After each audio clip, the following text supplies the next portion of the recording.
Ako po si Teacher Michelle Agas, ang inyong session moderator para sa araw na ito. Gaya po ng karamihan sa inyo, isa rin po akong guro at ang aking pong area of expertise ay pagtuturo ng reading. At alam niyo po, kasalukuyan din po akong host ng mga programang Wikaharian at Wikaharian Online World ng Knowledge Channel. Siyempre, malugod po ako na makasama kayo ngayong araw sa ating session bilang inyong session moderator. Mainit na pagbati po sa unang session ng Watch, Learn, Teach with Knowledge Channel, an online training series for teachers on break ng Knowledge Channel Foundation, brought to us by City Savings Bank. Simple is good. Isang karangalan po na makasama natin ngayong araw ang isang dedikadong guro na may malawak na karanasan sa pagtuturo ng pagbasa. Siya ay nagtamo ng kanyang BSE, Major in English, Minor in Math, at Master of Arts in Education sa Reading Education mula sa University of the Philippines, Diliman, sa ilalim ng UP Presidential Scholarship. Nakuha niya ang kanyang PhD sa Developmental Psychology mula sa Wilfrid Laurier University sa Canada at sa ilalim ng Ontario Graduate Scholarship. Kasalukuyan, siya ay nanunungkulan bilang Reading and Literacy Education Area Coordinator sa College of Education ng UP Diliman, habang nagsisilbi ring Language and Literacy Education Program Chair sa UP Open University.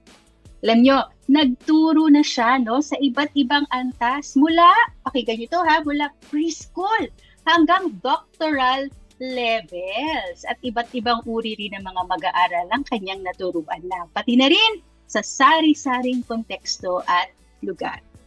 Sa kasalukuyan, siya ang Board Secretary ng Reading Association of the Philippines, gayon din ng Pi Gamma Mu International Honor Society in Social Sciences Philippine Alpha Chapter. Siya rin ang nag-iisang Filipino board member ng Association for Reading and Writing in Asia, at siya ay isang proud promptee at produkto ng pampublikong paaralan. Ako, mga kapamilya, tulungan nyo naman ako, magpaula naman tayo ng mga heart reacts para i-welcome ang ating special na bisita ngayong araw. Dahil ngayong araw tayo ay mapalad na mapakinggan ang mga pananaw niya tungkol sa boosting listening comprehension among children. Siyempre, alam natin na mahalaga ito sa pag-aaral ng mga bata, sa kanilang socio-emotional well-being at sa pagpapaunlad ng kanilang kakayahang mag-isip. Kaya naman, mga kapamilya, bigyan natin ng mainit na pagbati. Paulanin natin ng heart reacts ang ating mga Facebook pages. At ito na nga pinakikilala ko sa inyo, si Dr. Portia Padilla. Hello po, Dr. Padilla! Hello po, Teacher Michelle, Ate Michelle. Hello sa inyong lahat. Teacher Portia ang tawag sa akin.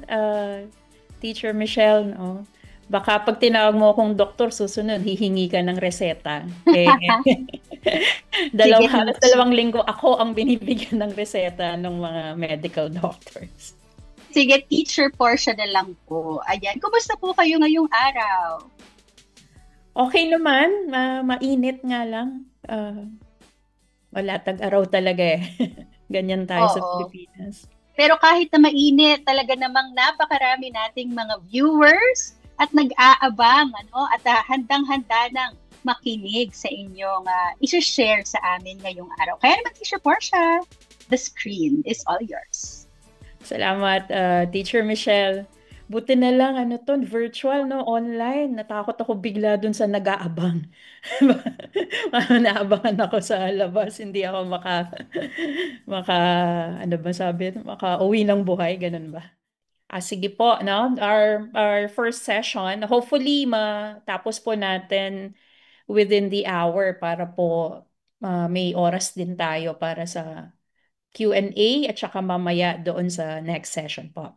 So, hear me out, boosting listening comprehension among children. So, bago po tayo magsimula, syempre, konting maikling kumustahan lang. Meron pong ipapakita sa inyo na link para sa ating vibe check. So, tatlong paraan po. Pwedeng yung link ang gamitin. Pwedeng pumunta sa menti.com, gamitin yung code na 4394898 o di kaya sa cellphone, pwedeng scan yung QR code. Simple lang naman po yan. Kukumustahan lang. Ang tanong po dyan ay, how do you feel today? Sagutan lang po sandali. Papakita po siguro maya-maya kung ano ang mga sagot ng ating mga kasamang teachers at kung may parents din, no? Teachers at parents ngayong umaga. Ayan, meron po mga happy, excited, blessed, grateful. Maraming salamat po sa pag-sagot. Wala po bang feeling hot ngayon? Feeling hot dahil mainit? Okay, mukhang wala pong feeling hot, no? Naiinitan sa inyo ngayon. Sana all. Mukhang nasa Baguio po ba o Tagaytay, Bukidnon ang ating mga kasama.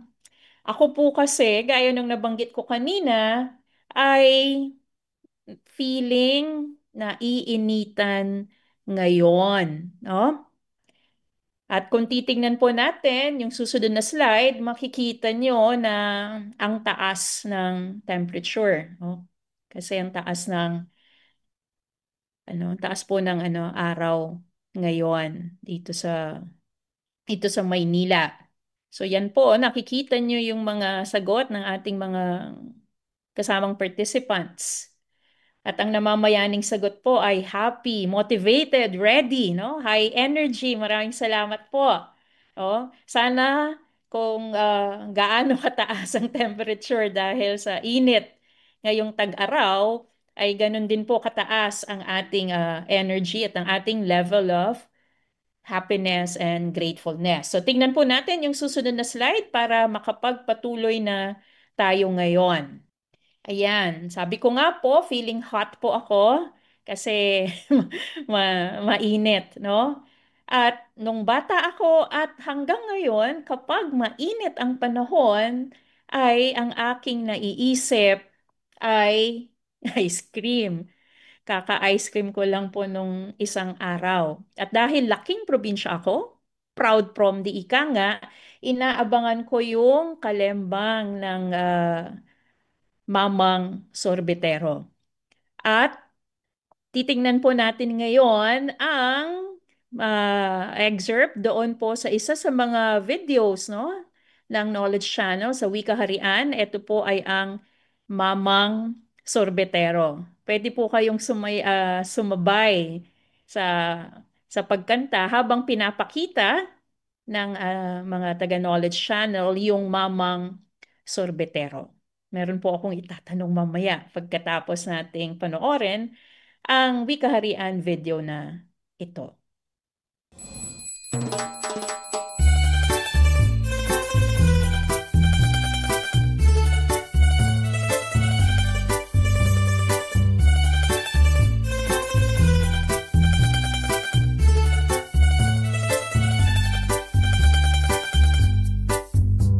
Mamang sorbetero, tayo'y sumayaw, kalembang mong hawak, muling ikaw ay batang munti sa'yo'y naghihintay, bigyang ligaya ngayong tag-araw. Mamang sorbetero, anong ngalan mo? Pinda mong ice cream, gustong gusto ko. Init ng buhay, pinapawi mo, sama ng loob, nalilimutan ko.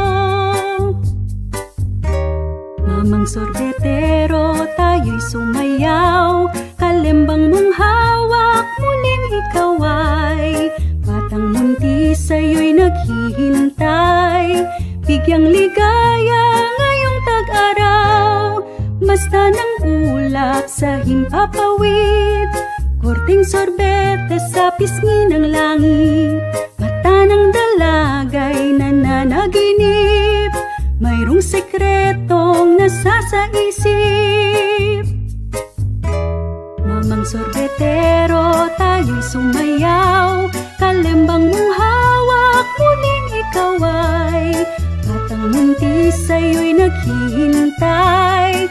Bigyang ligaya ngayong tag-araw, mainit na labi, nagbabagang mata, sunog na pag-ibig parang awa mo na. Mamang sorbetero, o nasaan ka? Init ng buhay, pawiin mo na. Mamang sorbetero, tayo'y sumayaw, kalembang mong hawak, muling ikaw ay batang muntis sa'yo'y naghihintay. Bigyang ligaya ngayong tag-araw.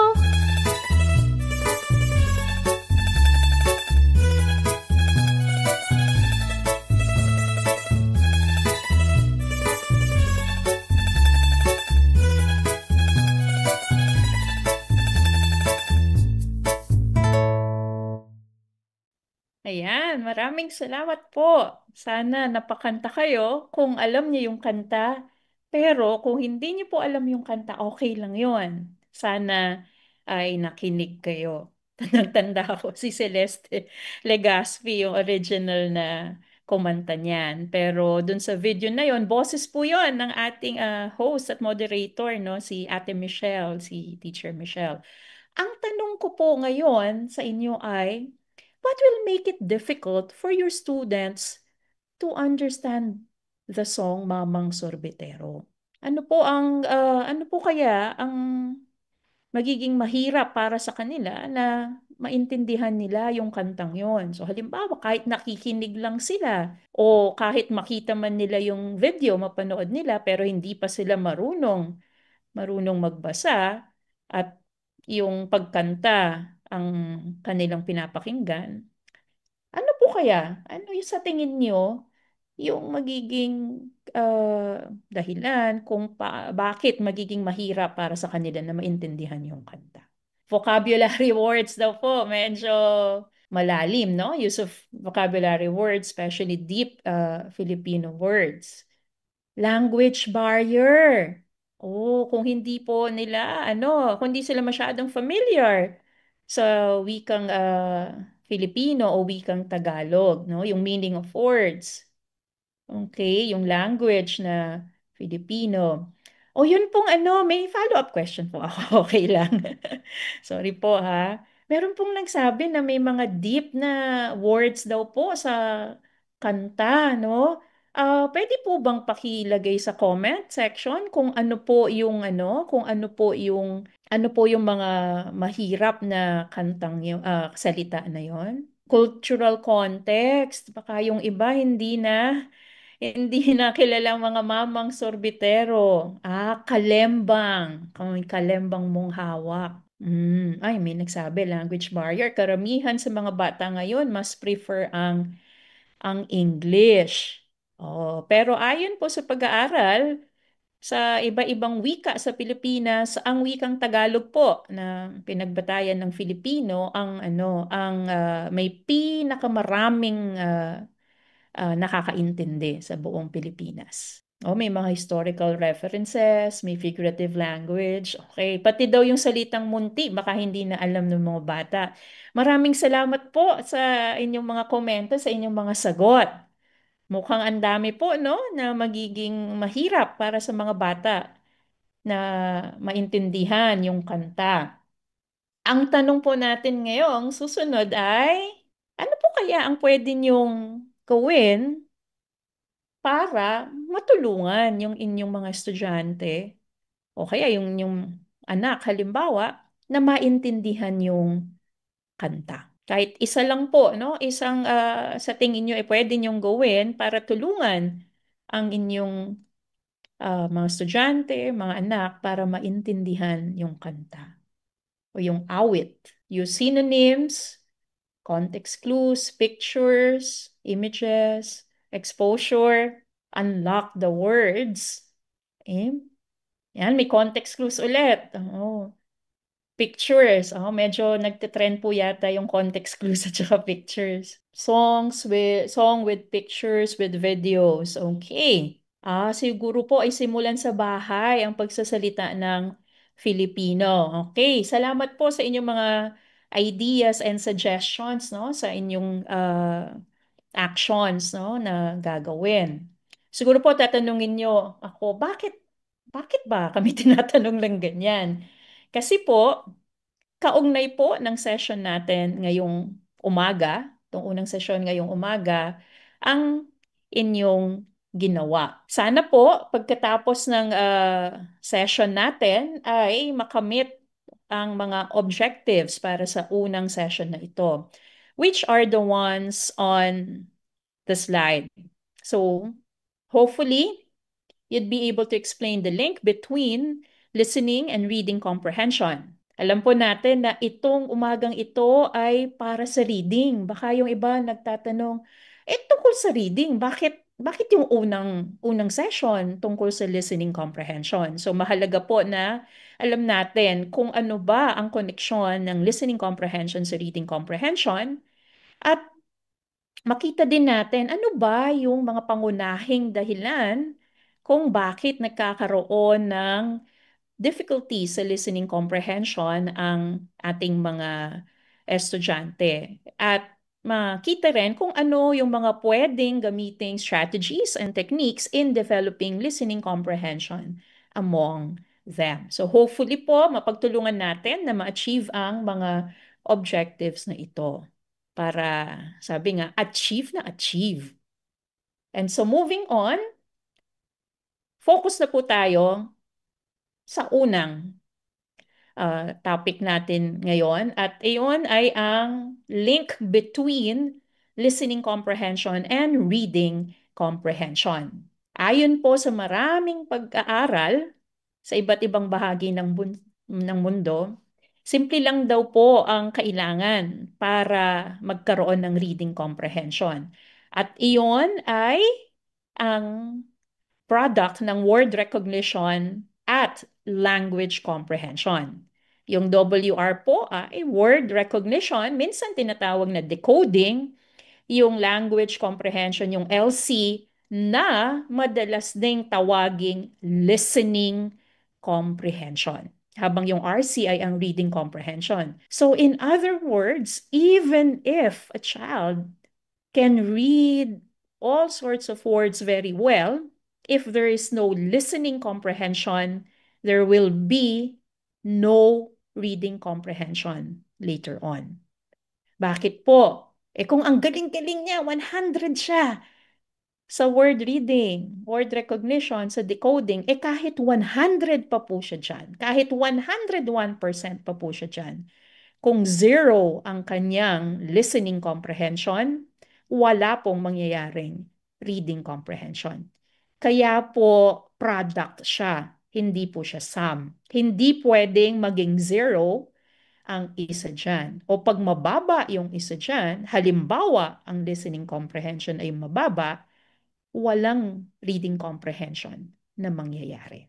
At kung mataas naman po ang listening comprehension, yung LC, sabihin nating 95 po yun, pero ang ano po ay 1% lang, 1, so 95% po. Pero kung 50 lang yung isa, 50 din lang yung isa, o kung may mababa sa isa, mataas dun sa isa, magkakaproblema sa reading comprehension.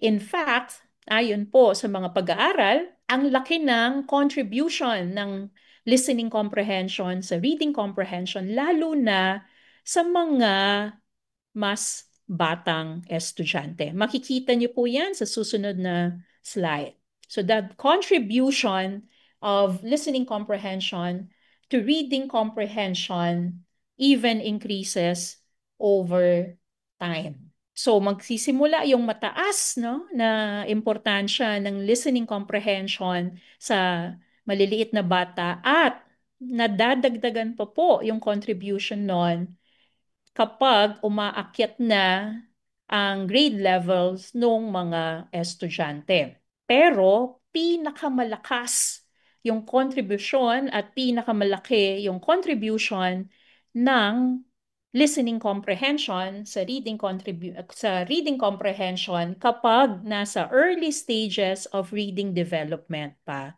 ang mga bata. So siguro tinatanong ng iba sa inyo, Teacher Portia, ano ba yung considered na early stages of reading development? Sa schools po ngayon, ang tawag doon, di ba, KS1, Key Stage 1. Doon po pinakamalaki. No? Doon po pinakamalaki ang contribution, ang halaga ng listening comprehension sa pag-develop ng reading comprehension. Hanggang mga intermediate grades po, no? Hanggang mga intermediate grades, malakas pa rin, no, ang contribution ng listening comprehension. At makikita niyo po yan, nakasulat dyan sa slide ngayon. No? Sa early stages, mga mula preschool hanggang as old as intermediate grades, no, ay malaki po yung contribution. Tapos, kapag po tumating ng mga high school yung mga estudyante, diyan pa lang po lumalamang, nag-uumpisang lumamang ang reading comprehension sa listening comprehension. So ang lumalabas po, parang hanggang mga grade 6. No? Malakas at actually mas malakas, no, makaunawa ng naririnig yung mga bata kesa dun sa kanilang pag-intindi ng binabasa. So pagdating lang po ng high school, nalalamangan na ng reading comprehension ang listening comprehension. Kasi po by the time na high school ang mga estudyante, ang expectation ay magaling na silang magbasa. So, hindi na sila masyadong magdedepende sa listening comprehension. Ayon po sa mga sinasabi ng maraming kapwa natin teachers sa field, pati na nga raw po yung mga high school, minsan meron pa sa college na parang nahihirapang makinig at umintindi ng kanilang naririnig. At yun din po ang mga estudyante na kapag may pinabasa ka, hirap din silang maintindihan ang kanilang binabasa. Ngayon po, bakit ba nahihirapang maintindihan ng mga estudyante, ng mga bata, ang kanilang pinapakinggan? So ito po yung kumbaga anim sa marami pa pong ibang mga dahilan kung bakit nahihirapang umintindi sa kanilang naririnig ang mga estudyante. Naulit ko po, may iba pa pong mga dahilan pero yung anim po yan ang madalas na lumalabas sa mga pag-aaral. Una po, poor attention. Yung limited vocabulary knowledge. Kanina po walang nagsabi, no, ng poor attention. Pwedeng maging dahilan kung bakit hindi maintindihan ng mga estudyante niyo yung mamang sorbitero. Pero yung limited vocabulary knowledge, lumasbas po yun kanina dun sa sagot ng iba sa inyo. Yung number 3 po, hindi po na banggit kanina, pero yung insufficient background knowledge, kasama na po dyan, connected po dyan. Yung sagot po kanina nung isang participant na cultural context, no? Iba. Tapos lack of familiarity with the song. Kaya hindi alam kung ano ang sorbitero. So, connected po siya dyan, no? Pag limitado po o kulang ang schema, sabi nga, no? O background knowledge. Yung poor working memory, ano po ba ang ibig sabihin niyan, no? Yung working memory po ay konektado doon sa kaya ba nating maalala, no? Maalala yung naririnig natin. Halimbawa, yung sinabi ko pong sentence kanina, naalala niyo pa ba?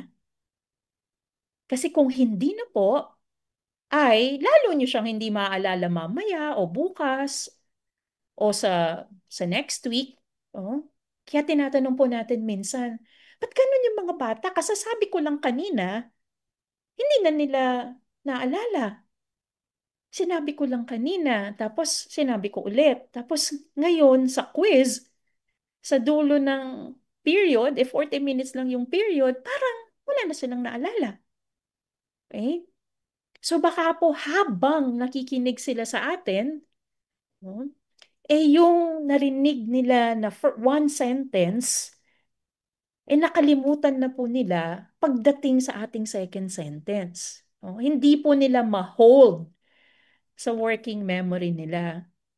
So posible po na dahilan din 'yun kung bakit hindi nila mabilis na maintindihan yung naririnig nila. Sa araw-araw po nila sa eskwela, ang daming oras na kailangan nilang makinig sa sinasabi ng kaklase nila during discussion, sa sinasabi ni teacher during lectures and discussions. Ngayon na lang po, 'di ba, habang nakikinig kayo sa akin, how much of the information that you hear as I speak is held long enough in your memory for you to process what it means. So kung tayo po, mga adults, nahihirapan dyan, nahihirapan din po yung iba nating mga estudyante. Meron din po na nahihirapan silang maintindihan ang naririnig kasi in the first place, meron po silang auditory or hearing problem. Mabuti na lang po, 'di ba, yung meron tayong mga batas na sa inclusive education, no? At kasama din po 'yun uh, sa bagong batas on early childhood education. Kasi yung early detection po, napaka-importante nun para kung may problema po sa pandinig, yung iba nating bata ay masolusyonan, no? Maagapan po yung problema habang maaga. Minsan po yung ibang bata, no, lalo na kung ang laki po ng class size natin, alam ko po sa public school, no, maabot minsan ng 50, no, sa mga syudad, mga 40 to 50. Sa amin po, dahil probinsya, hanggang mga 35 lang po kami noon. Pero matagal na po yun. Ilang dekada na po yun. Bata pa po ako noon. Ngayon, lola na po ako. Meron na po akong tatlong apo. No? Pero nung panahon po namin, mga 35 lang po kami sa klase. Pero meron po kaming kaklase na nakikiusap sa teacher kahit medyo matangkad. Gusto po niya ay lumilipat sa bandang harapan kasi nahirapan daw po siyang maintindihan yung sinasabi. Baka po, no? Baka po meron pala siguro siyang auditory or hearing problem dati pa pero hindi lang. Hindi palang handa noon ang sistema, ang mga eskwelahan para mas matulungan siya. At yung pang-anim po, no, sa listahan ay yung second language learning issue. Meron pong nabanggit dito kanina, no? Konektado dito na hindi pa ganon ka familiar sa Filipino language, mas familiar daw sa English, no? Kaya baka mahirapang maintindihan yung mamang sorbetero. Actually, hindi lang po yan. Yung mga iba po nating mga bata na nasa mga lugar labas ng Metro Manila, Southern Tagalog, no? Calabarzon, labas din ng Mimaropa, kung saan dominant ang Tagalog-based Filipino. Bawa, meron pong lugar sa Visayas, merong lugar sa Mindanao, merong lugar sa Northern Luzon na talagang ang alam ng mga bata, lalo na yung mga nasa preschool, early grades, no? Yung wika nila sa bahay. At hindi pa sila ganun ka-familiar sa Filipino. So ito pong second language learning issue na sinasabi natin ay hindi lang po ito nagpe-pertain sa English. Yung iba po, second language nila yung English. Yung iba, second language nila ang Filipino. Kagaya ko po, kasi Kapampangan ako. No? Laking Pampanga po talaga ako. Yung iba naman, may third language pa. Third language lang nila ang English. Yung iba nga, fourth language lang. So any additional language po could be connected to an issue that may make comprehension difficult. So saan po kayo pinaka nakarelate sa anim na yan? Sa inyo pong karanasan, sa inyong mga estudyante. Meron pong nagsabi, no, yung malnutrition. Kung mapapansin niyo po, hindi po kasama dyan, no, yung more socio-economic in nature. Pero tama naman po, no? Marami po din talagang mga pag-aaral na nagsasabi kapag low socioeconomic status ang pamilyang pinanggagalingan ng bata, maraming mga kaugnay na problema. Doon madalas manggaling sa mga pamilyang yon yung mga malnourished na bata. Di po ba kasama po sa mga findings ng EDCOM 2 or the Second Congressional Commission on Education na nagsasabi na ang dami pong stunted na ang growth sa ating mga bata. Preschool pa lang po, medyo na-stunt na yung growth nila kasi matindi yung malnutrition. So magkakaroon po talaga yon later on ng effect, hindi lang po sa listening comprehension, pati po sa iba pang cognitive, no? Cognitive activities. Siyempre, kasama po ang reading dyan. Kasama po yung learning in general kasi very cognitive po yan. No? So, apektado po lahat ng subject. So, tama naman po, no? Tama po yung sinabi ng participant o participants nating iyon. Ang tanong po natin susunod ay, ang dami palang pwedeng maging dahilan. So ngayon ay ano po ang pwede nating gawin, no? Ano po pwede nating gawin? Alam ko po maraming pwedeng gawin, marami na po kayong ginagawa at marami pang pwedeng gawin. In the interest of time po ay dito tayo mag-focus sa tatlong ito. Ang una po ay ang read aloud, no? Tapos po ay yung explicit instruction. At read aloud man po o explicit instruction ay pwedeng gumamit ng videos and other multimedia materials. So, ang sabi po ng iba, ang video kasi material lang. Pero pwede po talaga siya consciously and purposively nating kinukurate, pinipili, at kinoconnect sa ating face-to-face teaching para mas ma-enrich po ang pagkatuto ng mga bata at para mas ma-engage sila. Ganun naman po kasi ang sinasabi ng maraming mga pag-aaral, lalo na po sa henerasyon ng mga bata ngayon. Kaya yung paggamit po ng videos sa read aloud man o sa pagtuturo explicitly ng listening comprehension ay malaking tulong.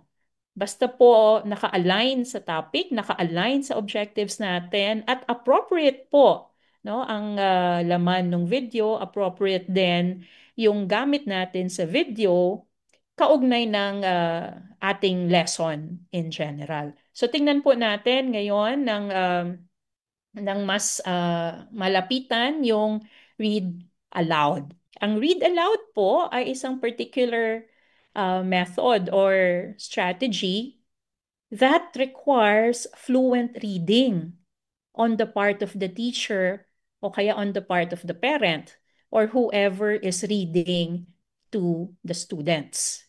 Kapag po fluent reading, ang ibig po nating sabihin ay merong tatlong qualities po yan. Meron pong accuracy. So tama ang pagbasa nung teacher o nung parent, no, nung adult. Yung tamang pagbasa po, ibig sabihin nun, tama po yung pagkakabigkas sa mga salita na nandun. Kapag po sinabing right pacing, parang natural lang. Parang kung paano yung pacing kapag nakikipag-usap. Hindi yung super bilis, hindi naman yung super bagat na parang robot na rin. No? At syempre po, pag fluent kang magbasa, meron ka ring proper expression pag nagbabasa. Halimbawa po, nagbabasa tayo ng kwento sa mga bata, no? May nagbabasa tayo ng libro. Tapos meron pong bahagi doon na na susunog po, no? Nasusunog yung mga puno sa gubat. Tapos yung binabasa natin ay merong mga salitang sunog, sunog, may sunog sa gubat. Parang pag binasa po natin yun ng sunog, sunog, nasusunog ang gubat. Makakaapekto po yun kung paano po iintindihin ng ating mga estudyante yung naririnig nila. Kasi po, ang pagbasa natin ay walang proper expression. Pero kung ang basa natin may tamang expression po, sunog, sunog, nasusunog ang gubat. Kahit hindi pa po natin ipakita yung picture dun sa page na yun sa libro, dahil po sa ating maayos na pagbasa, may tamang ekspresyon, ay nakakatulong po sa ating mga bata na maintindihan yung kanilang pinapakinggan. Isipin po natin na ang fluent reading ay parang dula sa radyo. Meron pa po bang, inabutan niyo pa po ba yung mga dula sa radyo? O kaya sabihin natin, ano ba yung ano ngayon, mas updated? Podcast, di ba? Mga podcast po. Nakakaenggan yung makinig kasi ang gandang pakinggan ng mga nagsasalita. Kahit hindi mo sila nakikita. Yung mga ano po, yung mga dula no na pinapakinggan dati no sa bahay no ni Lola no lalo na ah ma madali pong maintindihan kasi dahil lang sa sa ano po sa sasabi no babasa ng mga voice actor sabi nga talagang nararamdaman mo kung ano yung nararamdaman ng mga tauhan dun sa dula. Maeengganyo ka. Kaya dati po, no, lalo sa mga malalayong probinsya at sa mga hindi naman mayaman na wala pang mga telebisyon, ay patok na patok po yung mga dula. At yung mga nagbabasa po ng script ng mga dulang yon, masasabi po natin na fluent readers sila. At yun po ang inaasahan sa atin kapag nagre-read aloud po tayo sa ating mga estudyante, sa ating mga anak. Tayo po ay nagmomodelo ng wastong pagbasa ng mga salita. Tama lang po yung bilis at akma po yung expressions natin, yung pagpapahiwatig natin ng emosyon doon sa ating binabasa. Yung isa pa pong napakahalagang feature ng read aloud, kaya po highly recommended po ang read aloud, no? Sabihin nyo, ay, ginagawa na yan. Bakit yan pa rin ang sinasabi? Kasi po tried and tested siya. Kung ginagawa na po ninyo, maganda po yun. Ipagpatuloy lang po natin at sana ay ma-remind po tayo palagi pangangailangan na imodelo po natin ang fluent reading at wag lang po tayong basta magbabasa. Magkaroon po tayo ng talakayan before reading the text, while reading the text, and after reading the text. Bakit po text? Minsan po kasi hindi kwento, hindi po story ang kailangang basahin. Minsan po tula siya. Pero ganun pa rin po ang inaasahan sa atin, no? Fluent reading, we model fluent reading, and we have a discussion before, during, and after. Yung before po, kailangan po nating ihanda sa kanilang pakikinggan ang ating mga estudyante. May nagsabi po kanina na ang pwede raw po niyang gawin para tulungan ang kanyang mga estudyante na maintindihan yung mamang sorbitero ay mag-unlock daw po ng mga difficult vocabulary words. Isa po yan sa pwede nating gawin. Maliban po doon, before we read the text, pwede po nating pukawin, no? Pukawin yung atensyon nila, tapos i-connect po natin, no? Yung babasahing teksto sa kanilang karanasan. At mahalaga rin po na bigyan natin sila ng pakay sa pakikinig. So we unlock difficult words and concepts. We activate relevant prior knowledge and connect that to their purpose for listening. And during reading po, ang dami pong pwedeng klase ng tanong na pwedeng itanong. Pwede pong i-check lang natin kung nakikinig pa. So pwedeng, anong nangyari doon kay Juan kanina? Pwede rin naman pong ipa-anticipate natin. Ano kaya ang susunod na gagawin ni nanay? Okay. Pwede rin pong magtanong ng wala ang sagot doon sa kwento. Kailangan mag-isip ng mga bata. Ano kaya ang nararamdaman ng ating bida sa sa puntong ito ng ating kwento? At ang pagpapalawig po at pagpapalalim ng kanilang pag-unawa ay madalas po na ginagawa natin after reading. At ang nakalagay po dyan ay different levels of comprehension. Hindi lang po yung mga tanong natin ay kung ano lang yung nakasulat dun sa teksto. Ay, hindi po noon lumalalim o hindi rin lumalawig ang pagkaunawa ng ating mga estudyante. Kaya maliban po dun sa kung anong nakasulat sa kwento, kailangan din po natin silang tulungang pag-isipan yung mga bagay na hindi man nakasulat dun sa kwento o sa tula o sa sanaysay ay konektado sa kanilang pag-unawa nung kanilang narinig. Para po may marinig kayong iba, no? Pakinggan at panoorin po natin ngayon ang isang halimbawa po ng read aloud na pwede niyo pong gamitin sa inyong mga klase o pwede rin po ninyong gayahin, no? Pwede niyo pong gamiting modelo itong read aloud na makikita dito sa isa sa mga videos po ng Wikaharian. At ito po ay ang read aloud ng Sipilong Patago-Tago. Ay, nagtataguan pala kayo. Naku, pasensya na, Abby. Hindi ko alam. Okay lang po yun, Ate Michelle. Hindi na naman po masaya itong taguan namin kasi kami lang dalawa yung naglalaro eh. Tagu-taguan? Alam mo, may kwento ako tungkol dyan. Gusto mo basahin ko muna bago tayo maglaro? Sige po, Ate. O, tamang-tama. Ito ay kwento ng isang batang mahilig magtago. Ito ay ang kwentong Sipilong Patago-Tago. Isinulat ni Christine Cannon at iginuhit ni Leo Alvarado. Pilo? Pilo? Saan ka ba nagtatago?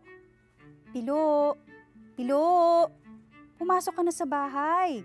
Maligo ka na, anak. Kanina ka pa naglalaro sa labas. Bulaga! Nay, di niyo alam, nandito lang ako. Nakatayo ako ng tuwid sa likod ng poste.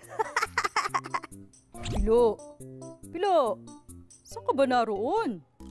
Pilo, Pilo, gutom ng alagang isda mo.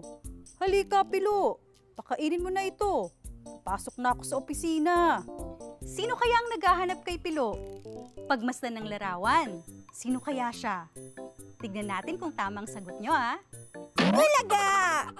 Tay, di nyo ako nakita, no? Nandito lang po ako sa ituktok ng aparador. Pilo! Pilo! Saan ka na naman nagsuot? Pilo! Pilo! Lumabas ka na, malamig ng tanghalian mo. Kanina pa ito nakahain sa mesa. Sino naman kaya itong nakapamaywang? Bakit niya kaya hinahanap si Pilo? Talaga, Ate Bebang! Di mo ako nakita, no? Narito lang ako sa loob ng tambak na labada. Pilo! Pilo, nasan ka ba talaga? Pilo! Pilo! Kailangan na nating umalis. Nariyan ang tricycle sa baba. Sige ka, mahuhuli na naman tayo sa eskwela. Sino kaya itong naghahanap kay Pilo sa ilalim ng kama? Anong hula ninyo? Bakit kaya niya hinahanap si Pilo? Bulaga, Kuya Ray! Di mo ko nakita, no? Nandito lang ako sa gilid ng kama. Pilo? Pilo! Alis na tayo, anak! Pilo? Pilo! Bibili pa tayo ng pantalon mo. Saan kaya pupunta si Pilo at ang kanyang nanay? Bulaga! Di niyo ako nakita, no? Nakasiksik lang ako sa gitna ng aking mga laruan. Pilo? Pilo? Nakapili na ako ng pantalon mo. Pilo? Pilo? Halika na, isukat mo kung kasya sa'yo to. Pilo? Pilo? Nasaan ka ba talaga? Pilo? Pilo? Kaalala na ako. Anong lugar kaya itong nasa larawan? Ano kayang susunod? Bubulaga kaya ulit si Pilo? Sige, tignan natin kung anong mangyayari. Bakit kaya di pa rin ako nakikita ni Inay? Ang tagal ko nang naghihintay. Nakangangalay. 1 oras na yata ako nakayuko. Sige na nga, lalabas na nga ako. Nambulaga ba si Pilo? Nasaan na kaya ang nanay ni Pilo? Inay? Inay! Ano kayang nararamdaman ni Pilo? Bakit kaya siya umiiyak? Tignan natin kung anong susunod. Bulaga! Pilo, nandito na si Inay. Kala mo, di kita makikita, no? Tahan na, anak. Ang galing! Ang ganda ng kwento, Ate Michelle. Nakakatawa si Pilo. Ang kulit! Kulit! Oo nga, lahat ng kamag-anak niya, pinagtataguan niya at binubulagaan niya. Bulaga! Nay, di niyo alam, nandito lang ako. Bulaga! Tay, di niyo ako nakita, no? Bulaga, Ate Bebang! Bulaga, Kuya Ray! Kahit nga sa mall sinubukan niya pa rin gulatin yung nanay niya. Pero, yun ang dahilan kung bakit siya nawala. Bakit kaya di pa rin ako nakikita ni Inay? Ang tagal ko nang naghihintay. Nakangangalay. 1 oras na yata ako nakayuko. Sige na nga, lalabas na nga ako. Inay? Inay! Tama. Ano ngayon ang aral ng kwento? Huwag mambubulaga sa mall. Bukod dun. Ano po? May oras at lugar ang paglalaro at pagbibiro. Ayun! Hindi sa lahat ng oras ay kailangang maglaro at hindi sa lahat ng lugar ay pwedeng magbiruan. Pero ngayon, oras na para magtaguan! Ayan po, maraming salamat po sa mga kasama sa KCFI, no, sa pag-play nila ng video na yon. Nakita niyo po doon sa si Pilong Patago-Tago, hindi lang basta binasa lang agad-agad at tuloy-tuloy, no, yung kwentong si Pilong Patago-Tago. So merong konting talakayan tungkol sa taguan. Naku, relate much ang mga bata dyan. Actually, kahit yung iba po sa atin, no, kapag Pasko lalo na, no, relate much. Nagtataguan po yung ibang nagmamano. O yung iba daw po, relate much kasi pag may mga naniningil ng utang. But seriously po, no, meron pong bago magbasa na mga konting tanong, konting talakayan at nakita nyo naman po, hindi tuloy-tuloy, no, yung ginawang pagbabasa doon sa kwento. Kasi merong simple at maikling talakayan, may mga tanong na binabato. At pagkatapos, no, nakita nyo naman po, pagkatapos basahin yung kwento, ay nagpalalim, no, nagpalalim at nagpalawig po ng pag-unawa ng mga bata. At meron po tayong isang reminder dyan, no? Pwede po nating gamitin, no? Pwede po nating gamitin yung video na yon. Pero tandaan po natin, hindi po pakay ng video na palitan tayo. Ito po ay isang napaka-epektibong paraan para mas maengganyo, para mas matuto ang mga bata. Pero, inuulit ko po, the intent is not to replace the teacher, not to replace the parent. So, ibig pong sabihin yan, kagaya nung nandun sa video ng si Pilong Patago-Tago, no? Read aloud, ay pwede po tayong mag-play, pwede po natin siyang i-pause, no? Tapos po, pasagutin po natin yung mga bata. Hintayin po natin silang sumagot. Parang kanina po, 'di ba? Parang mga estudyante, yung mga kausap na puppet at kausap na bata ni Ate Michelle dun sa ating video. We can play, we can pause and then have, no, face-to-face reactions, questions, answers from our students.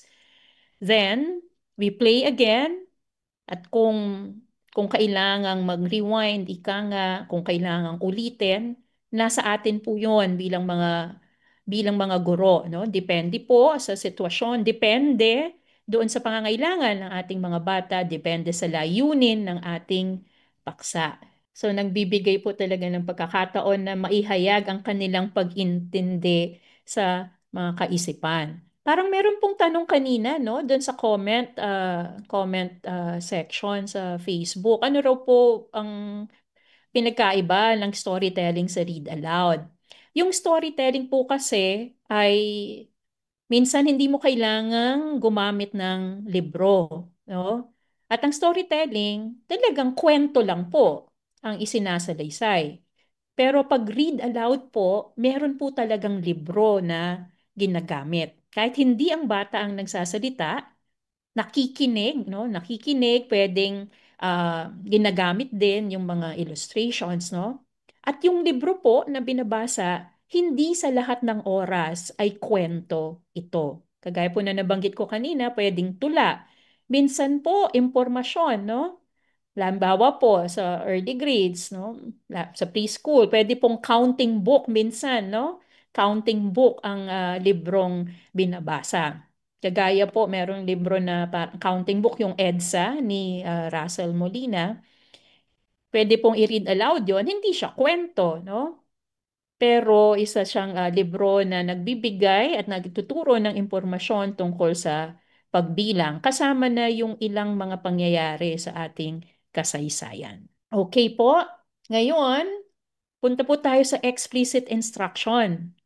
Yung explicit instruction po ay mas madaling matandaan at mas madaling maintindihan kapag sinamarize po natin ito sa I do, si teacher, minomodelo ni teacher, tapos we do, kasama ni teacher yung mga estudyante, tapos you do it together, yung mga estudyante ay tutulungan ang isa't isa na gawin hanggang sa you do it alone, bawat estudyante ay kaya ng gawin. Yung explicit instruction po na patunayan na kapag tinuturo po natin explicitly yung mga comprehension skills and strategies sa mga estudyante, ay mas lumalalim po at lumalawak ang kanilang pag-intindi. Ngayon po, meron pong mga tinatawag na research-based strategies that have proven to be effective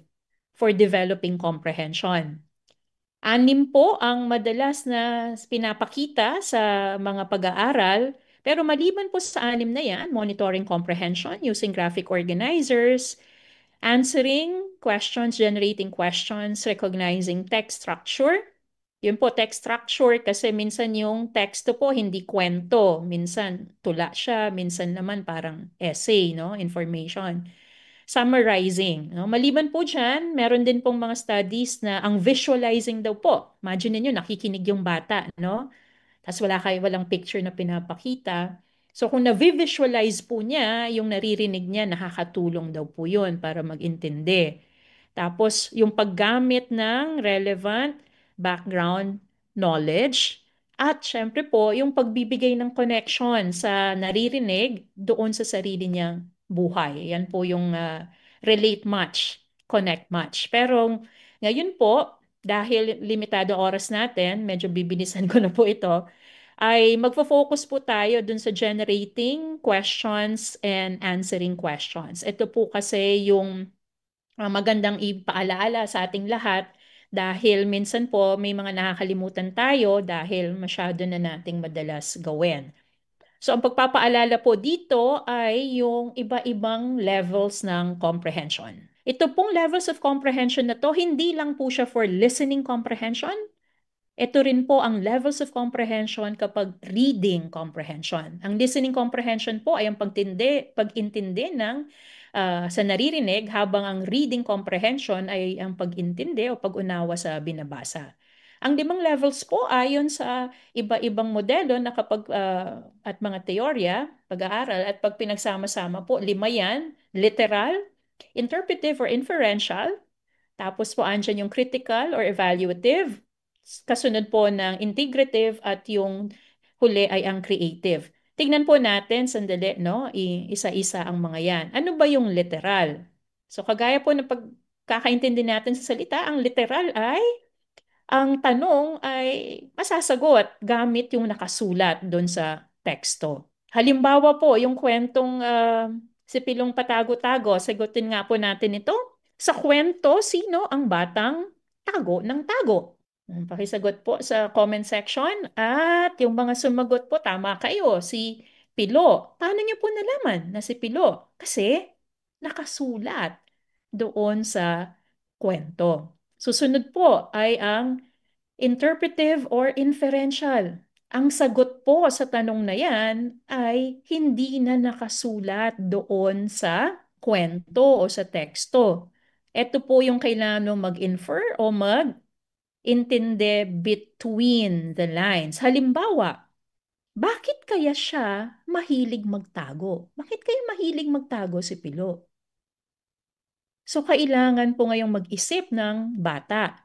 Batay sa mga nakasulat dun sa kwento, batay sa sarili niyang karanasan bilang bata, ano kaya ang pwedeng isagot dyan? Bakit nga kaya siya mahilig magtago? Yung susunod po ay ang critical or evaluative. Ito naman po, kung sinasabi po sa Itbulaga, bawal judgmental, dito po dapat judgmental. Kasi po, ang pag-evaluate ay pagbibigay ng judgment. So ano po yung ginajudge ng nakikinig? Ginajudge po ng nakikinig yung laman nung teksto, pati po yung style, no? Kung paano na isulat, no? Yung mga ganun pong aspeto. So halimbawa ay, tama ba ang ginawang pagtatago sa bilihan ng damit? Tama ba yung ginawang yon ni Pilo na magtago siya dun sa bilihan ng damit? Di po kasi ginamit ang salitang mall, di po ba? Or department store. Alam lang natin, bibili sila ng pantalon. Ayan po, yung tanong na yan ay tinutulungan na po natin ang mga bata na lumawak at lumalim ang kanilang pag-unawa dun sa kanilang narinig na kwentong si Pilong Patago-Tago. Wala po, no? Wala sa kwento, hindi nakasulat, no? Kung tama o mali ang kanyang ginawa. So ayon na rin, no, sa pag-iisip ng bata, tama ba 'yun o hindi? Tapos bakit o bakit hindi? So nagja-judge po siya doon sa isang bahagi nung nilalaman ng kwento. Ang susunod ay yung integrative. Dito naman po yung nagre-relate, no? Nagko-connect yung mga bata, kino-connect nila yung isang bahagi ng kwento sa sarili nila o kaya sa sarili nilang buhay. Halimbawa, kung ikaw si Pilo, magtatago ka rin ba sa bilihan ng damit? Bakit o bakit hindi? Ang pwede pa pong itanong dyan, di ba? Kung kayo si Pilo at di ba, nawawala kayo, ano ang inyong gagawin? Yung mga iba po na sanay, pupunta raw po sa customer service, ipapapage yung nanay. So mag-iiba, yung iba naman po na walang masyadong karanasan dun sa pagpunta sa department store o mall, siguro po hindi ganon, no? Yung isasagot. Yung creative level naman po, wala rin po ang sagot dun sa teksto, hindi nakasulat. Yung creative level naman po, dun pa lang sa salita, create, no? Galing sa salitang create, naggagamit po ng divergent thinking skills yung mga bata, no? To come up with new ideas or alternative forms, no? Madalas po pinapadramatize and all, no?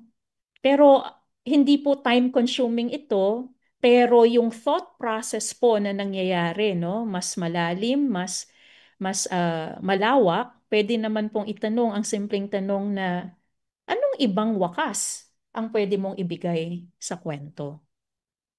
At bakit? Bakit yun ang bagong wakas na ibibigay mo? Hindi po kahit anong wakas pwede, di ba? Depende po sa pagkakaintindi ng estudyante. At kung ang layo po ng sagot ng estudyante, alam natin na, oops, baka hindi niya talaga naintindihan yung pinakinggan niya.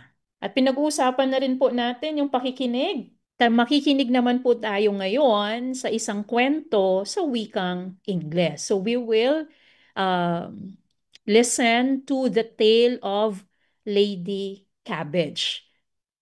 Our friends from Knowledge Channel Foundation Incorporated will help us in playing, and then after a question has been asked, ipopause po.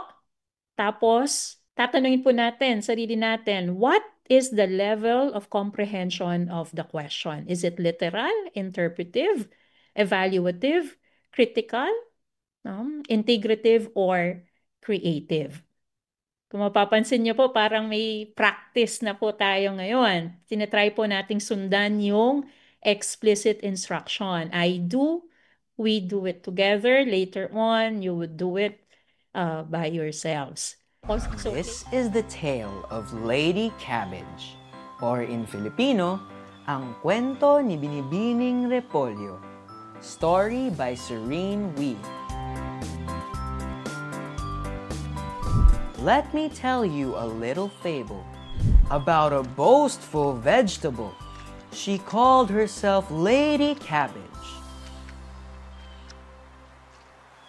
All others she saw as garbage. Oh, was she proud? And yes, she was loud. Hey, what kind of vegetable is Lady Cabbage? Do you think she's good? I'm famous. 'Cause I'm the best, you see. Whether it's kangkong, yam, potato, or pea, nothing can compare with me. Do you think she's really famous? I'm the calcium queen above all greens, broccoli, kale, spinach, or bean. In colors of purple, green, yellow, or white, I'm simply the best veggie. Take a bite.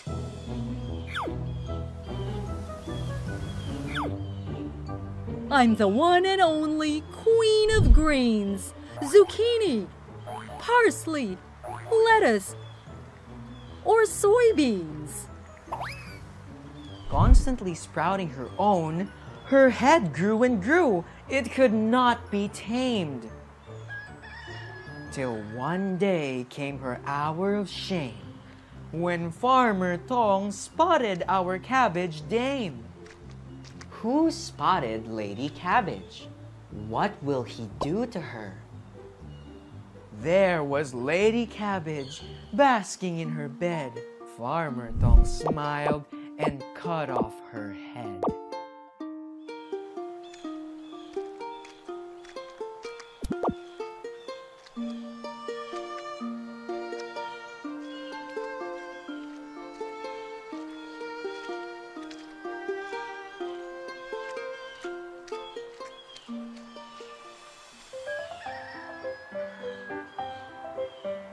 That ends our sad little tale of Lady Cabbage, now for sale.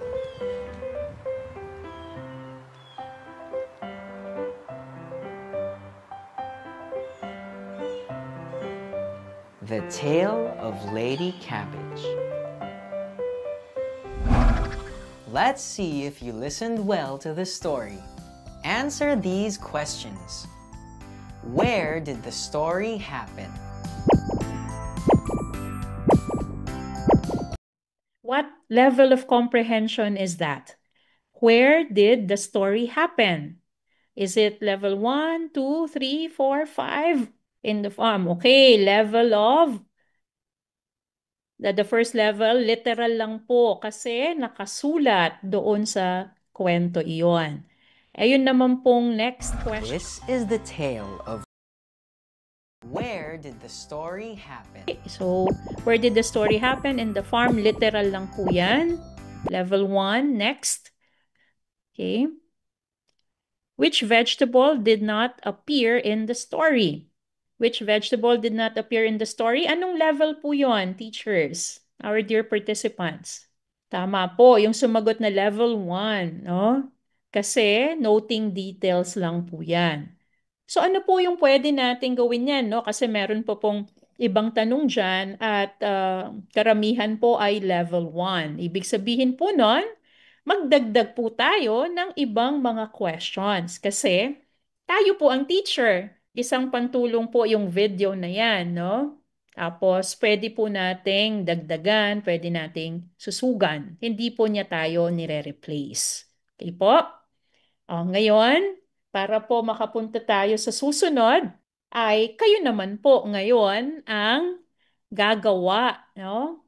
Gagawa lang po ng isang question lang po per level. Pero ano ang pakikinggan? Naku, napakasimple po. Walang kamatayan. Ang walang kamatayang Jack and Jill. Kaya po Jack and Jill, para maikli, familiar na po kayo, at para rin po makita nyo na kahit ang napakasimpleng nursery rhyme ay pwede pong gamitin para sa pagpapalalim at pagpapalawig ng pag-unawa ng ating mga bata.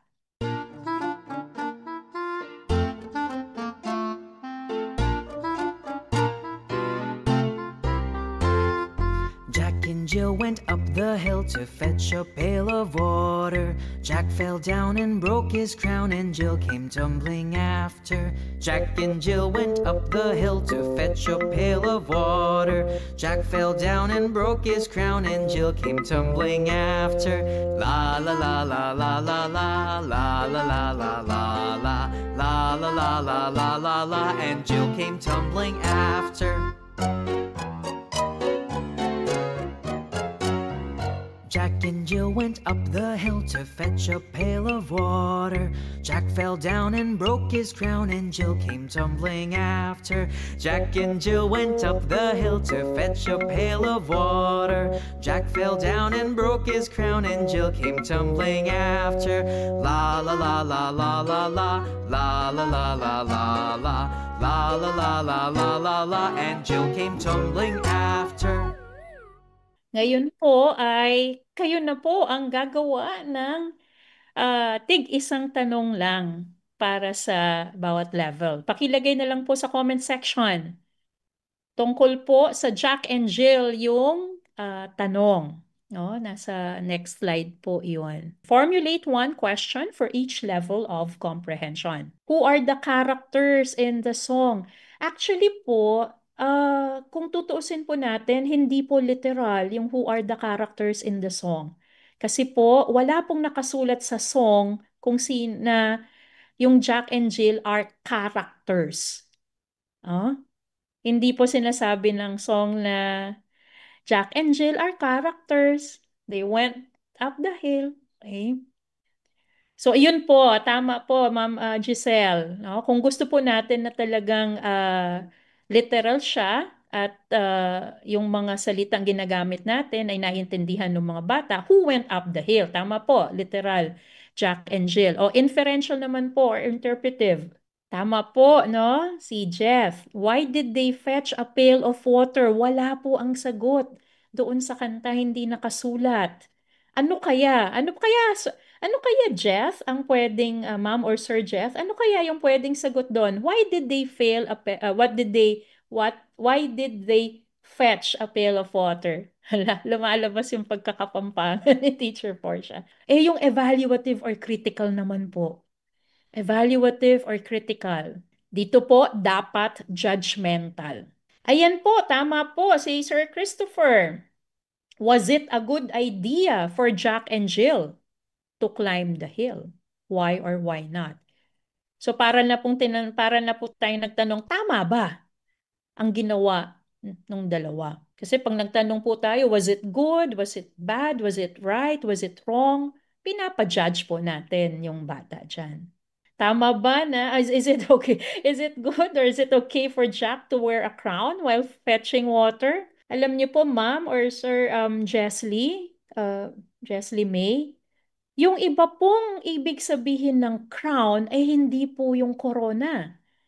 Yung crown as in bahagi ng ulo, no? Broke his crown, broke his head. Kasi nasa hill ka, o nga naman. Pag nahulog ka, rolyo-rolyo ka doon, nagtambol ka, pwede ngang mabagok ang ulo mo. Pwede bang mangyari yan sa totoong buhay? Makatotohanan ba? ang sinasabi sa kanta. Tama po yan. Nagja-judge po, pinapa-judge niya yung bata. Okay. Salamat po sa lahat ng mga sumagot. Yung pong integrative. Ito po, relate much. Text to self or text to life connection. Ayan si Ma'am Shell. If you were there, would you help Jack when he fell down? Tama po yan. Integrative. Pinapa-connect yung bata. Dinalagay yung bata doon sa kanta, doon sa sitwasyon sa kanta. Okay, Ma'am Ira? Tama po, no?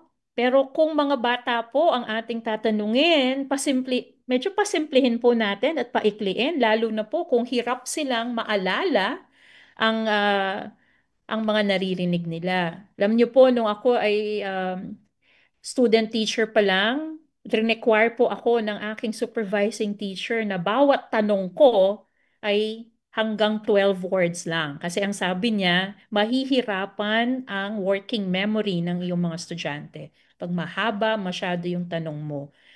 Pagdating mo sa dulo ng tanong, nakalimutan na niya yung kalahati ng unang bahagi ng iyong tanong. Yung pong what are the things to remember when you do a task, hindi po siya integrative level of comprehension. Kasi po ang integrative level of comprehension, kinoconnect po ng estudyante yung sarili niya doon sa teksto. Hindi po dapat nawawala yung teksto. Kapag po ang tinanong natin, what are the things to remember when you do a task, pwede po yung masagot ng mga bata kahit hindi po nila narinig o hindi nila naintindihan yung kanta o yung teksto. If you were Jack, what would you do to prevent falling? Pwede po yan, Sir John. If you're going to get a pail of water, where would you get it? Pwede po kasi masagot yan, sir, kahit kahit hindi na intindihan yung kwento. Para lang pong tinanong yung mga bata, saan kayo iigib? Saan kayo umiigib ng tubig? Galing lang po sa schema or prior knowledge ng mga bata. Ibalik po natin dun sa kwento. Text to life, text to self-connection. So pwede po nating i-rephrase yon ng if you were Jack and Jill, where would you get a pail of water? Pinapalagay po natin yung sarili ng bata doon sa mga bata doon sa kwento, sa kanta. At finally po, yung creative level po, creative level.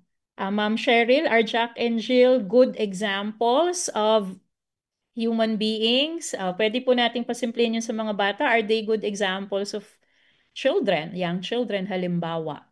Tapos, ask the children, write a short poem or story about what happens after you fall down the hill. So parang dadagdagan po, no? So nag-fall down the hill sila, tapos dadagdagan para mabago yung ending. Maraming salamat po, no, sa lahat ng mga sumagot, no, at naglagay ng sagot nila sa comment section.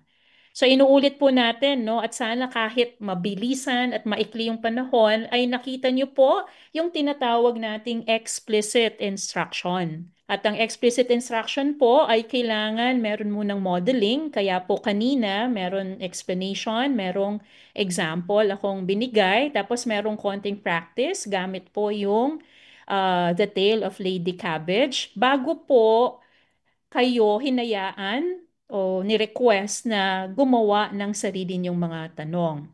At tingnan po natin, kung mapapansin niyo po, ay nagbigay po ako ng feedback. No? Napaka-importante po ng pagbibigay ng feedback. So, ayan po, no? Ang nakita niyo naman po, read aloud man po siya or explicit instruction ay pwede pong gamitin, no? Ng maayos, no? Ng masinsinan ang mga nararapat at akmang videos ng Knowledge Channel, particularly those from Wikaharian and Ready, Set, Read. Maraming salamat, Teacher Portia. Talaga namang napaka-energetic at napaka-participative ng ating mga viewers. Talaga namang talagang magagamit nila, Teacher Portia, yung mga i-share mo ngayong araw. Kasi talagang problema, no? Ang comprehension. Hindi lamang sa mga bata, maging sa mga matatanda. Ayan, kaya mahalaga na pag-uusapan po natin yan. At napakaganda po nung sinare ninyong levels of comprehension. Kasi syempre, bilang guro, kung guilty rin ako, nung simula pa lang ako magturo, mas napakaraming tanong na literal lang yung binibigay ko sa aking mga estudyante. Pero napakahalaga na yung matataas na levels of comprehension ay nade-develop din no, sa ating mga mag-aaral.